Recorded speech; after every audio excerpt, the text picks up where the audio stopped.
Hi, everybody. Welcome to episode 20 of Valiant Effort. Episode 20! That's Woo, right. That's a milestone. But my name is Josh. I'm Nick. This episode is called Sword of the Wild. Are you getting new music? Yeah, new music has been played. Oh, I just heard it. Yeah, it was really good. I'm glad that you liked it. I think opera really fits the style of the show. Oh, yeah, so opera? Yeah. Oh, okay. So you picked some opera? Oh, yeah. Yeah. Oh. Opera mixed in with a little bit of death metal. Yeah, opera fusion. Yeah. Yeah. That is actually the genre. That's what it's called. Opera fusion. Opera fusion. It was sung by a big blue lady with tentacles coming out of her head. yeah. And Bruce Willis is in the stands, listening to her, and he has the stones. Anyway, there were a few things that I wanted to mention last episode that I forgot to because I didn't write down any notes because I didn't have time. I did want to ask the question. When Bloodshot was trying to get the nanites back into his system, he was talking to Johnny, and Johnny kept saying that Johnny was free, but Bloodshot kept saying that Bloodshot was free. And both of them seemed to have been told that they were told the conditions of their freedom. So which one is actually free and which one seemed indoctrinated to me? I didn't know. I feel like Johnny felt a little indoctrinated because Harada told him he was free. Johnny didn't really seem to have a sense of what freedom really was. I don't really feel like Bloodshot's free, though, because he doesn't know who he is. So he's still a slave to instinct and to what other people want him to do. That's a good point. Yeah. So neither of them are really free still. That's right. Okay. And the other thing I wanted to talk about was the Easter egg that I missed that I forgot about last week. It was the soul, the weight of the soul. In that panel where you could see the dead body weighing, you could see the weight of the body. I'll just say it was 17,000 grams, and then later on in the next few panels, it was 16,979 grams. And people have actually, I think that's what really happens. When people die, they lose, I think, 21 grams worth of weight, and that's what people actually say is the soul leaving the body. I never saw that. I can't wait to get home and look at those panels. I saw you reach for the book, and then you realize you don't. Yeah, I don't have the book here. But yeah, that's an actual thing, and people, it's all, it's conjecture at this point because it's really hard to tell or to figure out or to measure a soul. But it's just a very strange phenomena that dead bodies lose the exact same amount of weight all the time. Nick, that's a great Easter egg. Why don't you write your notes down? I was busy! And this is all going off a memory of stuff that I've read a few years ago, so I might be a few numbers off or a few statistics off, but anyway, go ahead. In ancient Mesopotamia, Galad leads an army into battle against a fierce, drugged-out enemy. Galad allows his son Mitu to fight in the battle, but he makes his daughter Zarin sit out. The battle does not go well, and Galad's forces are quickly overwhelmed until Zarin intervenes. But she's too fierce. Not just content to kill soldiers, she begins killing women and children too. Galad tries to stop her, and in defiance, she kills Mitu. Now it's present day. Galad is trying to live his life in peace and quiet until Zarin shows up at his door. Zarin needs Galad's help. Since Galad has stopped helping the Earth, she's tried to take over, but she's made a mess of things. Now she's being followed by the Wild. Galad agrees to help her, though his motives are suspect. Galad and Zarin rescue the geomancer Buck McHenry from the House of the Wheel. Buck tells Galad about the Methuselah tree, a place where Galad can go and speak to the Earth. Galad decides he wants to burn it down. Buck warns him about the leader of the death cult Nurgle, his son Mitu. Park rangers and Mother Earth herself try to stop Galad, but they fail. The tree is destroyed, and in 2,000 years, Nurgle will be released from his underground prison. So we have a new comic to talk about. It's the Eternal Warrior! The Eternal Warrior here, we have the first 4 issues of it. They're written by Greg Pak. Greg Pak is a prolific comic book writer. He signed my book there. Yeah. He's probably best well known for his run on Planet Hulk, which was made into an animated movie. He did really cool things with Hulk, and Hulk is one of my favorite Marvel Universe characters. So I've often enjoyed Greg Pak's work. He also did a really good run with Fred Van Lente on The Incredible Hercules.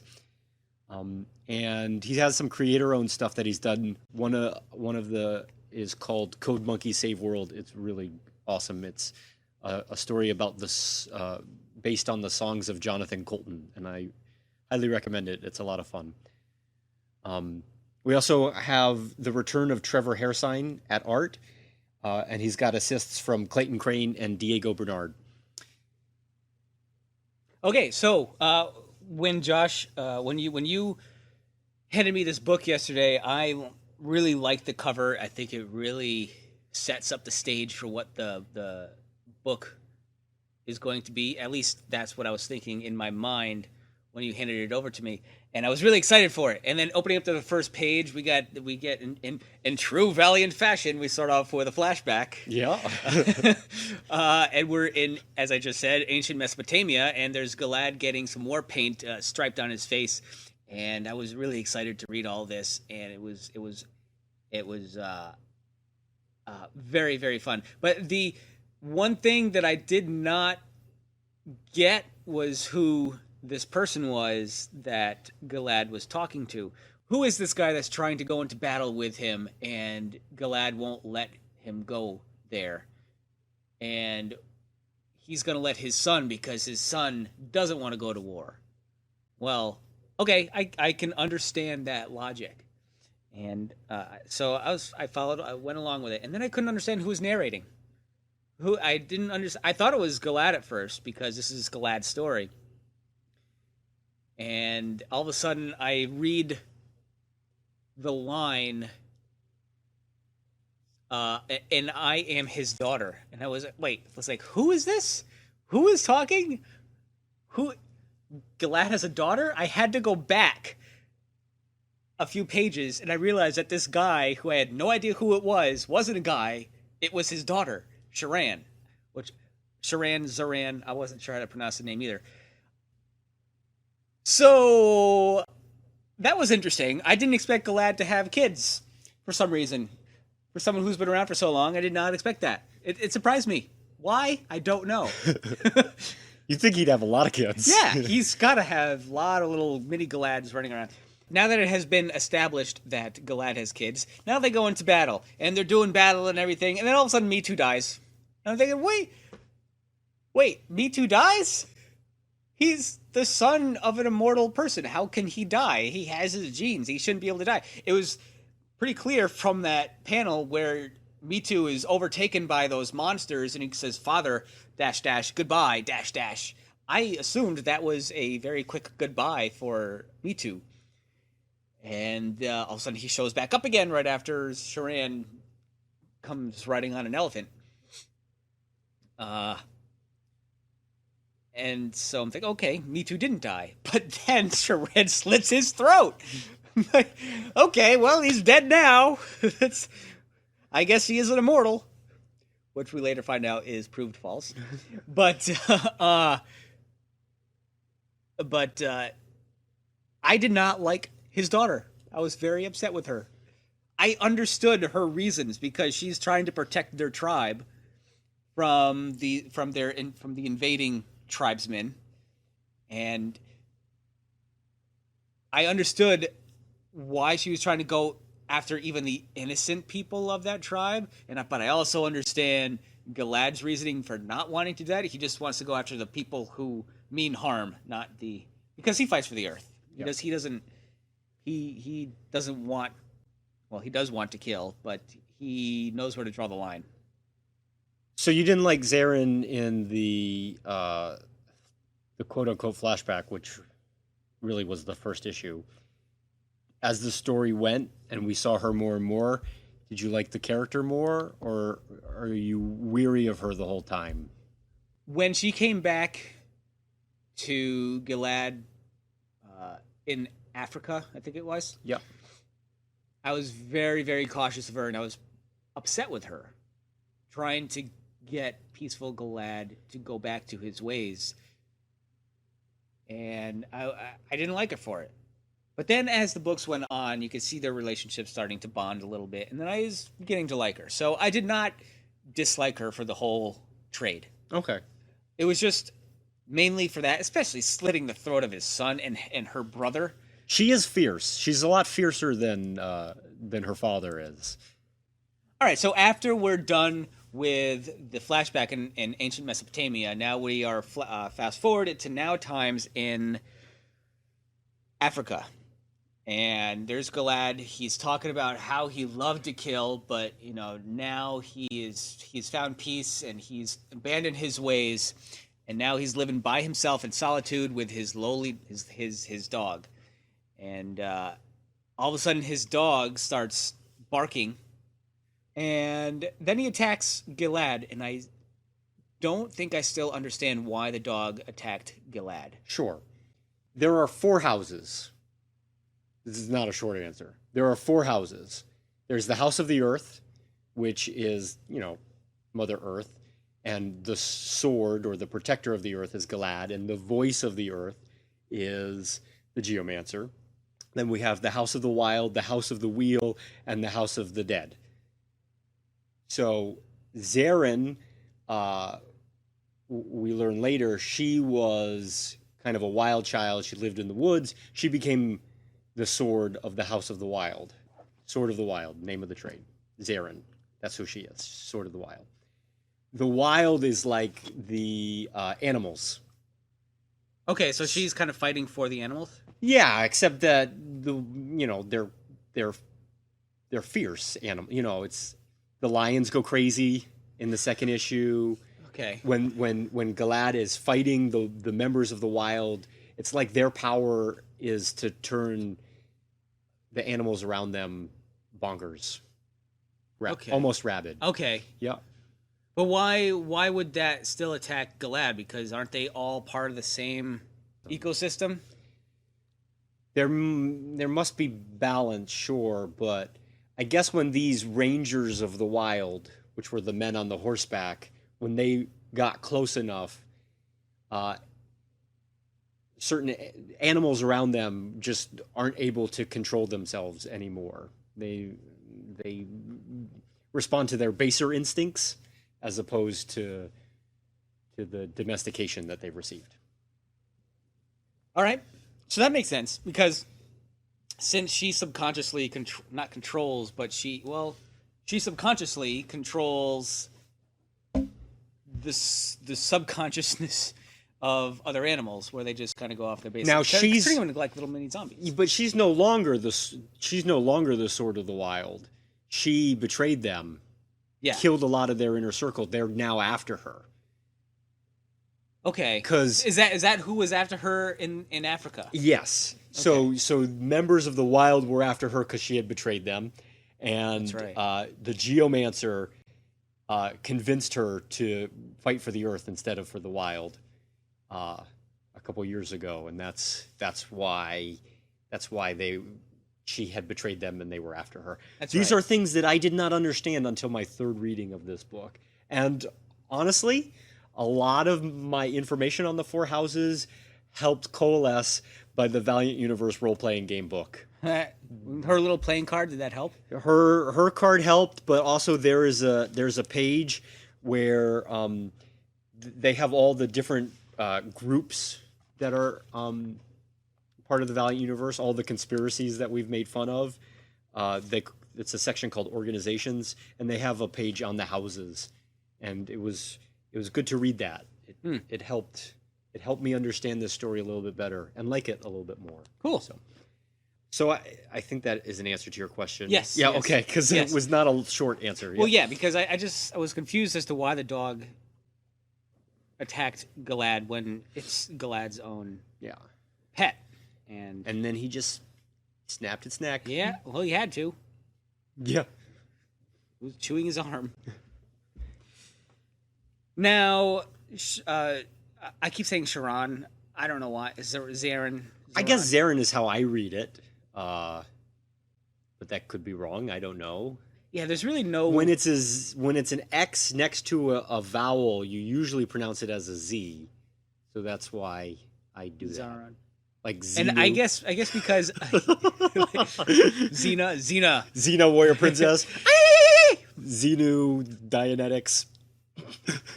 Dianetics. Did you take a personality test? I have not taken. No, I'm not taking a personality test. I don't know how many Phaetons I have. I guess because of my studying of Eastern languages, maybe I see an X as a SH. I see. Sound. Maybe that's why. So you have your way, I have my way. Okay, so she comes into the door, barges herself in, and she finds out that Gilad named the dog Me Too, which she doesn't like very much because she seems jealous of her brother. And they reveal that they haven't seen each other for 6,000 years. And I find that to be quite hard to believe.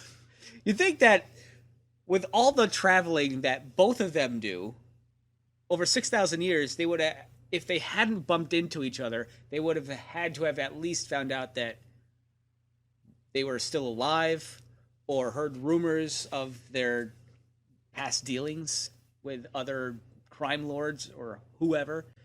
So that was She did live in the woods for a very long time by herself. All right, I'll give you that. But you would have think that he would have heard. I agree. You would have thought that he would have heard about the wild woman in the woods. So yeah, I mean, after a little while, you'd think that he would do a job for somebody. Maybe if he became a mercenary for a certain amount of time, and who knows, maybe he would hear a rumor of, well, be careful of the spirit in the woods who say they cannot die and works for the wild or something, and he'd be like, ugh. And they even have a little backstory about her being a tale just like that. Did you notice his gray hair? Gilad? Yeah. No, I did not. So there's a scene where just before his dog goes crazy on him, where he pulls a hair out, and he's got a gray hair. Is he aging? Oh, yeah. Is he aging? He must be aging, because they did at some point touch upon the fact that since he abandoned his duties, he's starting to age again. Yeah. I did. But he didn't abandon his duties. This is something I do take issue with. I mean, for the purpose of this story, he did, but we've seen him in flashbacks in Archer and Armstrong where he's not abandoned his duties. Yeah, he's doing stuff. So there's scenes that take place between the Civil War where it says he abandoned his duties and a present day where we've seen him doing stuff, like with the Codebreaker guy's name. Codebreaker. From England. Alan Turing? That guy. Okay. So we've seen him in action in that time. So I do take a little issue with that. Good point. Very good point. Yeah. But I'll ignore it for now. Yeah, I mean, the more in depth you become in a story, a lot of contradictions are going to happen. Simpsons, like the layout of their town has changed over time. So has South Park, and so has Family Guy. I mean, just they're not going to know the entire lore of even their own story because there's just so many little small intricate things. So things like this can and will happen. So before we get into your favorite artist who started out the second issue, let's talk about Trevor Hairsine's art. All right. Do you like it? It's very tough. It's very tough for me to make out who some people were. As I said earlier, I thought that Sharon was a guy, just a random goon that just wanted to go and fight in the war. I didn't realize that. It's very squiggly. Do you remember when we've seen Hairsine's artwork before?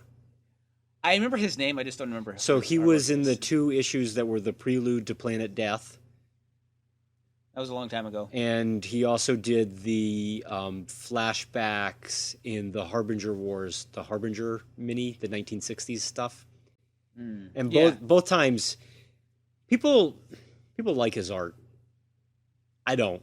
It's not for me. I don't like it. People's heads look weird. Their bodies are Their eyes are a little disproportioned. far apart. Their eyes are far apart and they're beady. Yeah. It's just I don't really like his art. I mean, he drew the elephant ears and they were weird looking.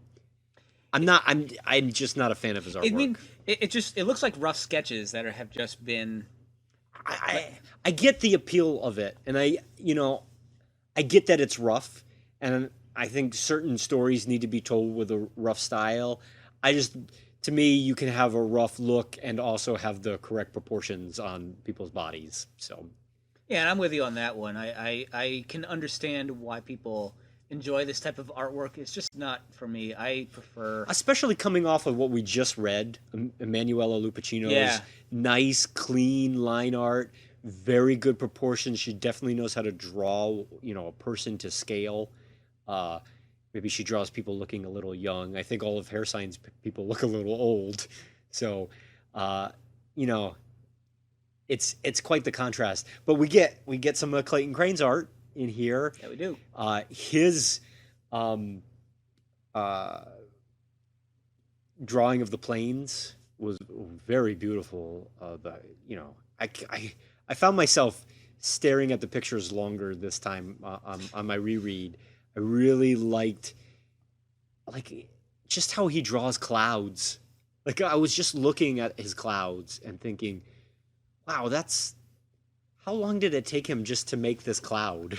I mean, I also really like Clayton Crane's art. His probably my favorite. He's probably my favorite artist in this entire of what we've read so far. Of everything. Yeah. From volume 1 to now. Every time that I see his art, I always tend to pick it without even knowing. And now that last week when I picked it out for the first time, it's becoming more and more. I mean, just look at the bottom of the first page of the second issue, how he's throwing the spear. I looked at this picture actually, and then in the background you have the clouds, and you have the clouds blurry, but you have the clouds blurry in different angles so that your gaze is drawn towards the center of the panel where the throw is. There was another one similar to that, and where Galad was starting to chop off the heads of people of the union members here, and there's one picture. Well, he likes to chop off their heads at the jaw, which I've noticed. The picture where you had the blood spurt in the foreground and then the head in the background is all blurry, and that really made it look very three-dimensional. Yeah. And I just looked at that picture for a little longer than I usually do, just because it's just so cool. How about the panel at the page where it begins, and then I see how much killing has been going on without me? That first panel on that page, do you see how his use of the white space, where he's drawn every blade of grass, and then he has this white area, and then he has on the ground in the background the death that's happening, and that's all done in white so that we don't really see it, but it's just such a strikingly beautiful panel. Yeah. I agree. I thoroughly enjoy his artwork. But that's not to discredit any of the other artists that are in here, because everyone is far much better artist than I could ever possibly be. And I'm grateful for all of their work. I can't help but just stare in awe at his artistry every time. So you want to see more? I like that. Yeah, well, of course. I like Clayton Crane stuff. But I also I like how they divvied it up between artists. Yeah. Because this is one of the first books where I noticed that the artists have changed as well. I like how in the present time, that was, I guess it's Trevor Hairsign that was there, and then in the past it was Clayton Crane, and it definitely helped to distinguish between time periods. All right, so moving on from artistry, I'm going back to when Sharon takes Galad away from his peaceful retreat, And I was kind of sad to see Galad return to his former self, having to go and kill people again, because he was happy not doing that. He was happy not having to work for the Earth, and it seemed very well. He seemed very remorseful that he had to go back and do it, but he also felt like he accepted who he was at that moment and just said, you know what, this is who I am. I got to go for it, and let's go. Do you believe in destiny? I've No. known you since second grade, and we've never had conversations like this. We never have. Are we? First of all, if I say fate, will you consider that the same thing as destiny? Sure. Okay. Is fate or destiny pre-written? Sometimes I think it is, because I tend to think I tend to think sometimes. In 10 years from now, I'd just like to see what I'm doing at this certain type of moment. Just look into like some kind of a crystal ball and see what I'm doing. And if that would be the case, then yes, that's pre-written and I can't change it no matter what. But at the same time, sometimes I think no matter what you do in life, you will always have two choices. I have a choice to talk about this now. I do not have a choice to talk about this now. So that goes in with free will and everything. So that's a very difficult answer for me to give you, but I'm going to say ultimately no. I do not believe in destiny or fate. Yeah, I don't either. I can't believe that my path has been chosen. I have to believe that I make my own decisions. But the concept of destiny is so prevalent in literature, and I actually like it in literature.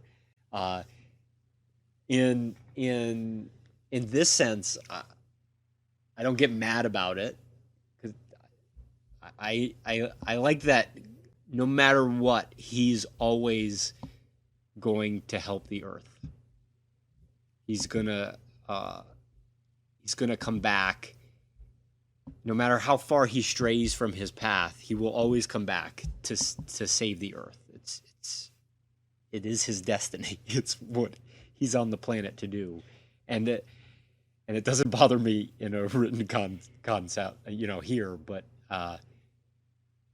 not in real life. In real life, it would bother me.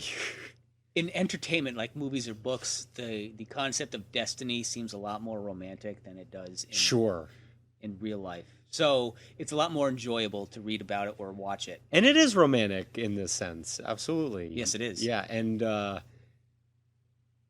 I find myself, it's why I like the Eternal Warrior as a character, is because no matter what, he's going to defend this planet, or the god that this planet is, which is also an interesting concept as well. Yeah, I've never thought of that. Like, I've always known that some people believe that the planet is living. I think you are one of those people. Yeah. Yep. And I tend to lean towards that as well. But I've never really thought that there was a god of the Earth. I don't think that either. But my wife does. I'm saying that I've never even, the thoughts never even come up to me before. I've never even. Karen loves this story for these exact concepts. I think that we should do everything to protect our planet and to keep our planet safe, because we need it. We're tethered to this ball spinning through space. We really should take care of it as best as we can. If to justify that, you need to have a god representation for it. That's fine. Whatever. Please take care of the planet. I do think it's living. I don't really know how you decide what living is versus what living isn't, but it's got moving parts, and if some things stopped happening to it, we would all die. I don't think it breathes in that sense, but I do think that it okay, yeah. Well, first of all, I want to say that I think it's living in the way that the solar system is living. Yeah. Or the universe is living. Right. It's just everything just seems to be moving and dancing all together, and just it seems to have a life of its own, and it kind of does, but it's not conscious. There's no conscious whatsoever.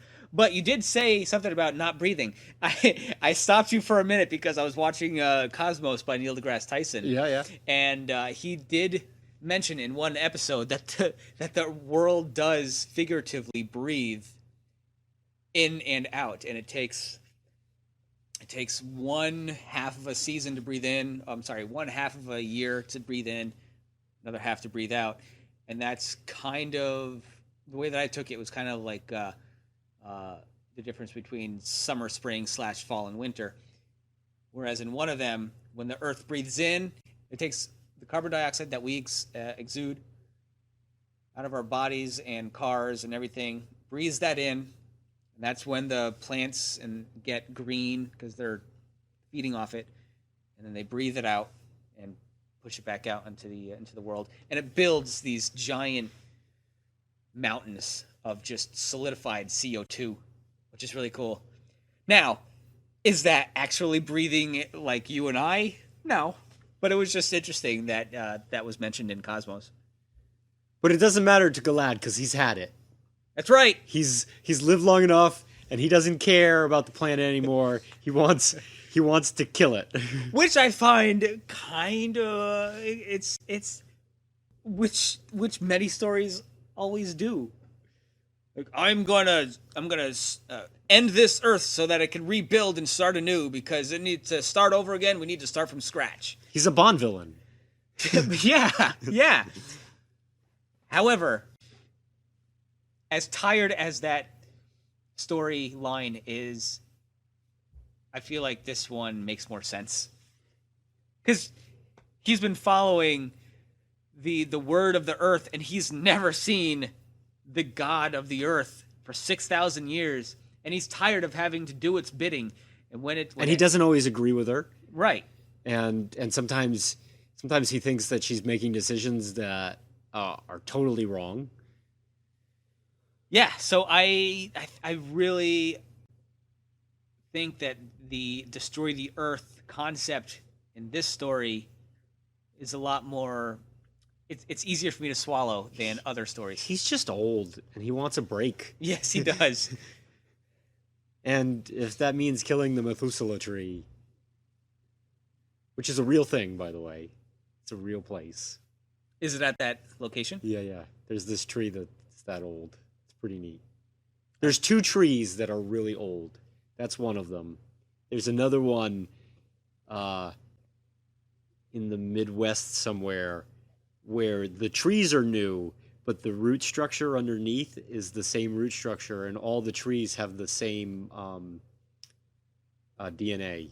Although you wouldn't say DNA because it's trees. But no, trees do have DNA. Yeah, so they're all zygotes. They're all siblings. Like all the trees are the same. They're copies. They're clones. Yeah, everything has DNA. Every living thing in the world has DNA. Cool. We are cousins of the trees, according to Carl Sagan. Neil deGrasse Tyson, Carl Sagan, your full Cosmos. Why didn't you do it in his voice? I cannot imitate Carl Sagan's voice whatsoever. Nor his presence. No, not at all. And both of those were actually in Cosmos. The DNA, the trees was in Carl Sagan's Cosmos, and the CO2 thing was in Neil deGrasse Tyson's Cosmos. I do gotta say, I really love this Earth living stuff. I remember when we watched a long time ago the Final Fantasy Spirits Within, that movie. It was like one of the first computer-generated movies ever made, even before Toy Story. When we were sitting in the audience and we're like, look at her hair, because it just looks so pretty. Yeah. I've watched it actually just a few years ago, just to revisit times, and it's like this is not as does good not as hold up. Yeah. not as good as it used to be. But anyway, that's when I think I found out for the first time that you believe that you believe that the Earth was a living thing, because that's what the story dealt with. It is, yeah. Take care of the planet, guys. Absolutely. Okay, so he wants to destroy the Earth. By the way, is Buck McHenry, is that the same geomancer that died at the beginning of Archer and Armstrong? Yeah, good catch. Yes. Because I remember you laughing at it and saying that was funny. Yeah. And now we see that this is actually a pretty serious guy. Yeah, well, he's serious in this, yeah. So this story takes place before that story. Well, it has to, because Right. Archer and Armstrong, he died. Right. So they never say when this story takes place. It says today, but it's not really today. So last year at New York Comic Con, I asked Dinesh when it took place, and he said 2 years ago. And that was in 2013. So 2011. Yeah. 2 years before Archer and Armstrong story. Okay. So. And then we find out that Me Too is alive. And who's alive? Me Too. Me Too. When you were given your synopsis, and you said, and Sharon killed Me Too. And I had to look away because I was starting to crack up. I see. So we find out that Me Too is alive. And I thought it was quite strange that he did die, because, as I mentioned earlier, I thought he would be immortal as well. Well, we find out that he is immortal. So I'm kind of bummed out to see that he's on the bad guy side now, or the quote bad guy side, but we don't really know that yet. Well, here's my theory on that. Because the three brothers, Galad, Ivar, and Armstrong, they're all immortal for different reasons. We know that Galad is immortal because the Earth brought him back to life and granted him immortality. Why would his kids also be immortal? Galad doesn't necessarily have DNA to pass on that is going to make them immortal. I think that his kids are immortal because the wild kept Zarin alive, and the House of the Dead kept Me Too alive. And their God of the Earth did mention that. This is why I kept them alive. Right. To send Sharon over here, to send Me Too over in this direction. Right. To which these different houses all need their champions. And so that's why they have immortality. They've been granted to them, not necessarily that they're born with it. Do you think that the God of the Earth made both Galad's kids immortal and of opposing houses on purpose? No.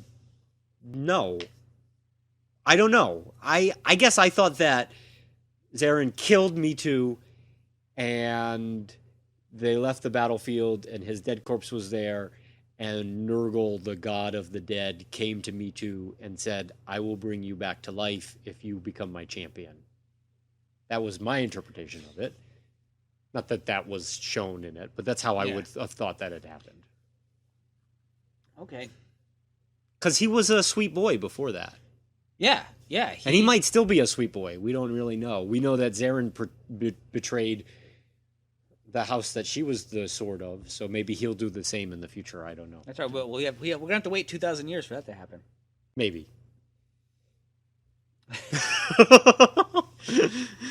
Vague news. It's at points like that you just say yes.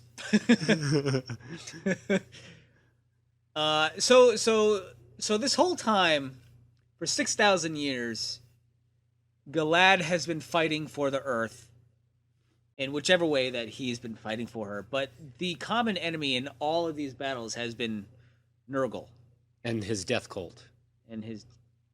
Which we don't really have much of a taste of who or what they are yet. Yeah, they're just kind of wild, crazy guys.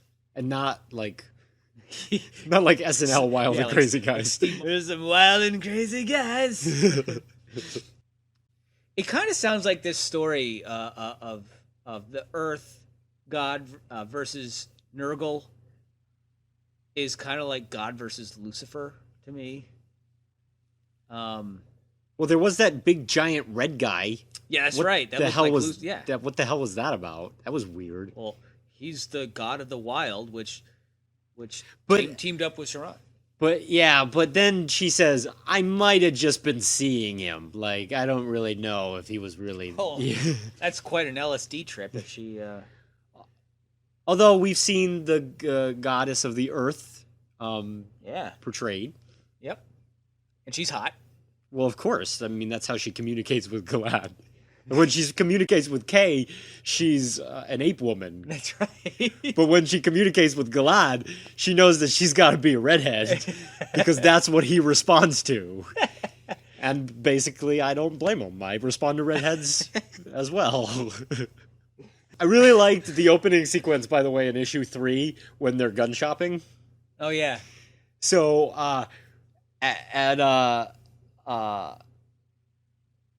Comic-Con last year, they were showing pages of this at the panel, and it doesn't say it in the book, but they referred to it on the dais as Yalmart.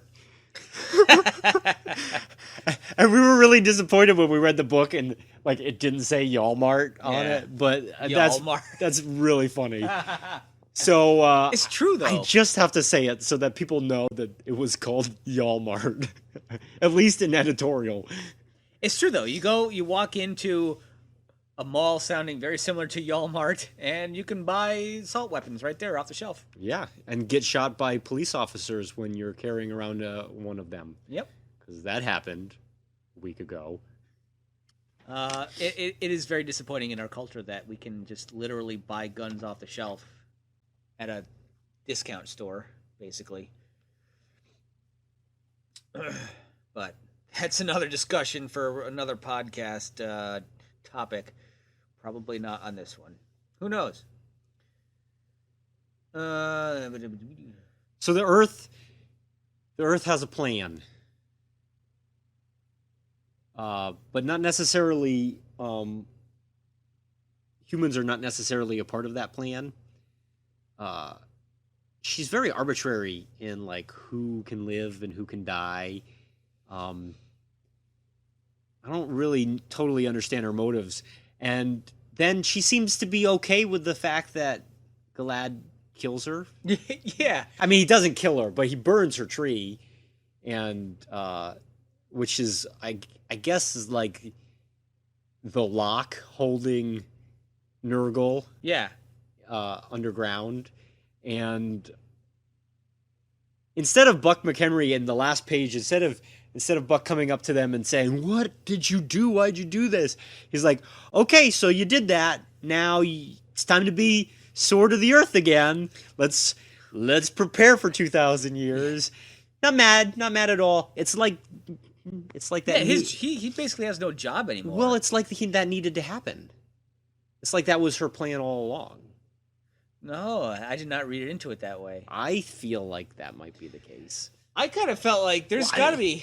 If that wasn't the case, why would she have 6 park rangers with swords and knives trying to stop him? Well, as I continue to think about it, I feel like she did not die. No, it's like, why? First of all, why make a Methuselah tree a giant weakness? That's like if that's where you live.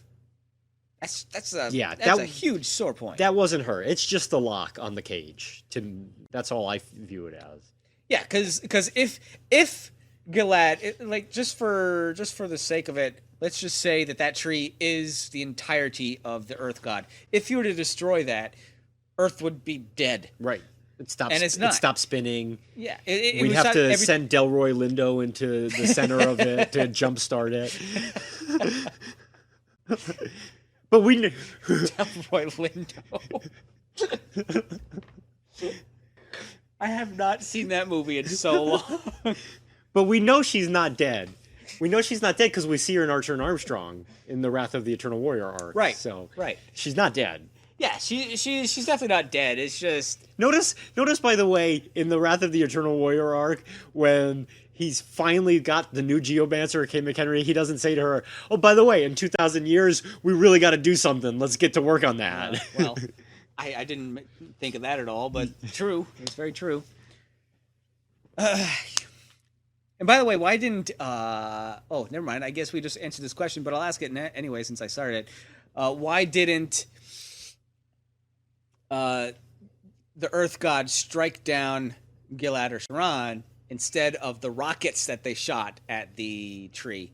But if what you say is true, then the Earth God has ulterior motives. I think she's doing it on purpose.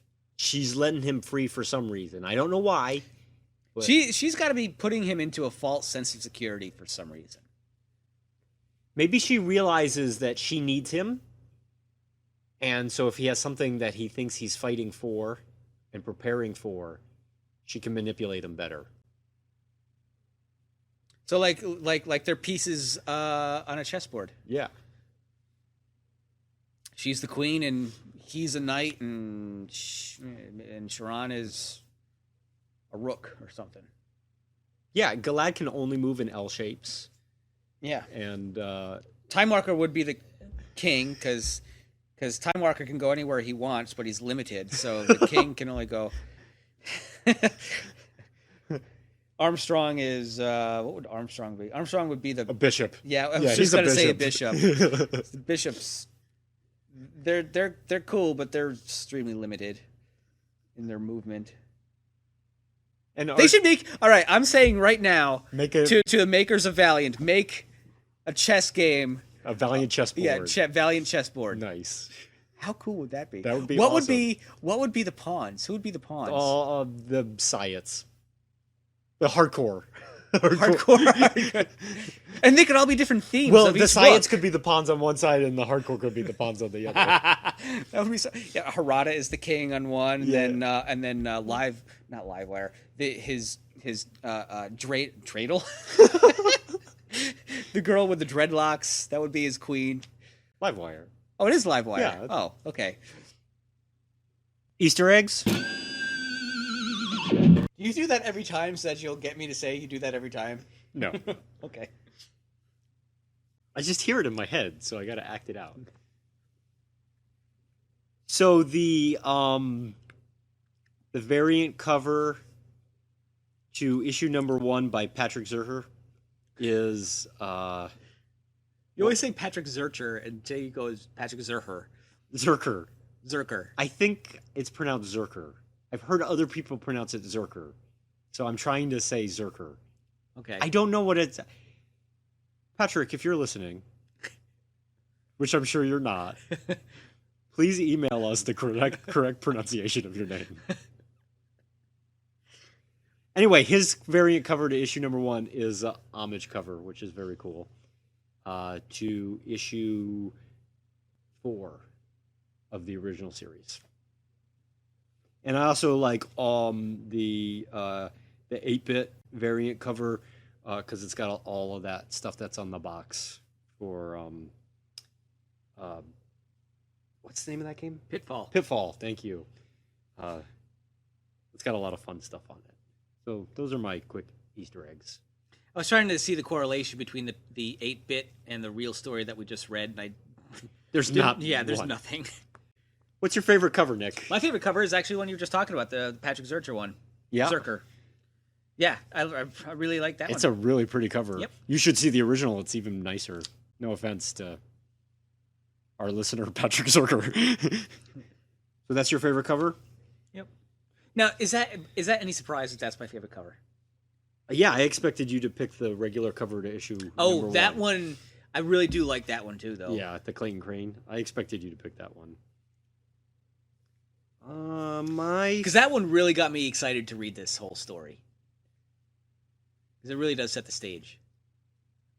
You know what? Those are my 2 favorite covers too. So, the cover to number 4, the Luis La Rosa cover, the regular cover, where he's got the It's a close up on his face, and he's got the big scratches going across his face, the scars forming. That's a pretty cool cover. I don't know. All right, because you pick the variant, I'll pick the regular cover number 1. I'll pick the Clayton Crane cover. Okay. I have a poster of it. It's very cool. It's hanging up on my wall in my bedroom. Karen's very nice to let me hang up posters of comic books in our bedroom. Nick! You think that you'd be walking into like a teenager's room sometimes. Yeah. Just as long as I don't see any Justin Bieber posters or... Nick, did you like this story? Long story short, I vastly enjoyed this story. Vastly. I have read, in the past, I've read these books in one sitting. Not most of the time, but sometimes I'd look at my watch and go, oh my God, I'm only this far in. This one, I had planned on reading one issue Monday, next one Tuesday, next one Wednesday, whatever. I picked it up on Wednesday, and the next thing I knew, it was dead, done. No, Tuesday.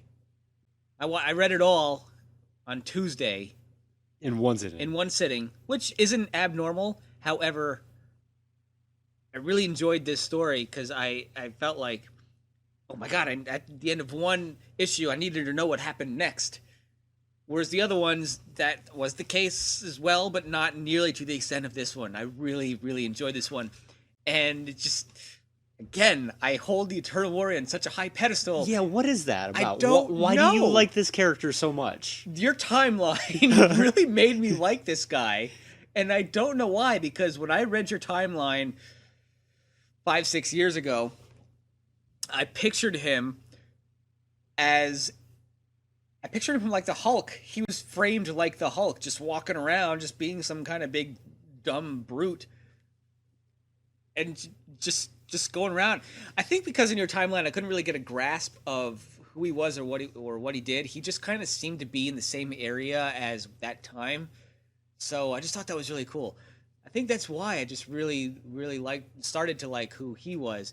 And as time goes on, it just kept festering and more, and then now I'm reading what or who he actually is in these comics, and I just like him. I just like his storyline. It's just really neat. I don't know why, but I thoroughly enjoyed the book. However, I would like to say that this story is not what I expected. I expected something similar to what Quantum and Woody was, which is just a collection of stories that weren't really connected with each other. What I expected to read because of this cover, I expected maybe one story to be about ancient Mesopotamia, and then the next story he's over during the Egyptian times, doing something over there, and then another story he's in ancient China doing whatever over there. And that's what I expected. I did not expect it to be mainly a present-day storyline. Because what I would really like to read about for the Eternal Warrior and Armstrong and Ivar, what have they done in the past? I want to know what their stories are. I want to know what made them who they are today. And reading those stories would be really cool. What did Gilad do during the medieval times? Did he fight for one of the kings, maybe King George III? What did Ivar see? What was he doing in his time bubble? Yeah, time bubble of loneliness. And same thing with Armstrong. I know that he was kind of just going around enjoying time. What was he doing? I'd just love to read these stories of what they were doing. They don't necessarily need to be fighting any giant man, I don't need to see a story where Gilad is fighting Attila the Hun or anything like that, but that would still be cool. But I just like to see a slice of their life back in the day. Long rant. Not really a rant, but just long explanation. That's great. In the original Valiant universe, every issue of the Eternal Warrior began with a flashback, a 2 or 3 page flashback, and that flashback was somehow relatable to the story at hand. The lesson that he learned then, he applied in the present day. And I really liked how that series was written in that way. And I totally agree with you. The thing that I liked about the Eternal Warrior, the original series of it, was getting all of that backstory stuff. You'll see backstory. There's more backstory. I'm very sure that there will be backstory. I'm just holding out that it will be enough to keep me fulfilled. So would you recommend this? Absolutely. This is probably my favorite trade I've read so far. Out of Really? 20. Wow. Yeah. I don't know why. High praise. Yeah, so definitely. Short answer. How about you? Would you recommend this? Yeah, sure. Let's keep it a little real. When these first came out, I really liked the first issue. I really liked the fourth issue. The second and third issue were kind of weak for me. I don't know. They didn't grab me for some reason. When I bought the trade, I reread it. It was okay. It wasn't the best. Last night I read it again, and I know that Karen, it was one of her favorite Valiant books that we've read so far. And I said to her, "Why do you like this so much? Like, what is it about this that you really like?" And she gave me a very, she talked about she liked the houses, and she liked the history of it. She liked that this character has existed for so long, and she really sold me on it. And I kind of skimmed through it again, and then I was reading up on it through the role-playing game book, and it's really grown on me a lot more than I thought it would. I think it's a pretty good start to a series. I think it could be better. I think one of the things that really hurts it for me is I just don't like Trevor Hairsine's art, and I hate to keep harping on it, but it's just something that I feel. It's just not for me. I think if somebody else drew it, I'd like it even more. But I liked it. I want to know more about the houses. I'm really curious about it. I'm curious who the Sword of the House of the Wheel is, because we didn't really see them very much except for their little mechanical birds. So I look forward to the future of this book. And this book is definitely going into the future. And that's the other thing that I'm really looking forward to is the future. I even read, I never read these things, but I read the upcoming story. Oh. Or it's a synopsis. They put it in there. It's the not last much. page? Yeah. The rule is you're not supposed to read the last page. Oh, I forgot about that. That is a rule. You have to follow it. Well, I did not follow. I think we actually did go over that. Yes, that is a rule. You can't read the last page. But I'm so excited for this storyline, especially that we're going to be going into the future, 2,000 years. And I am eager to see what their vision of 2,000 years in the future will be. Because everyone's vision is different. So I'd like to see what theirs is. I'm assuming it's going to be a post-apocalyptic type thing, but we'll see. You want to see what you're reading next, Nick? Sure. Harbinger. Ha! I'm right. Peter. He's got lots of thought bubbles above his head. It's just like, it's very reminiscent of the very first one that we had. Instead of words, it's people. So the next episode 21, will be Harbinger Volume 4, Perfect Day. So you can follow us on Twitter. At VE Podcast. Yes, and you can email us. At vepodcast.wordpress.com. That's our website, and our email address is vepodcast@gmail.com. That's right. Please leave us reviews on iTunes and Stitcher. Podkicker just had an update, and it's an even easier app to use, and I highly recommend it. We're also members of the Comics Podcast Network. This was a fun episode. I had fun recording it. It was a great discussion. Yeah. And remember, kids, don't bring knives and swords to a gunfight.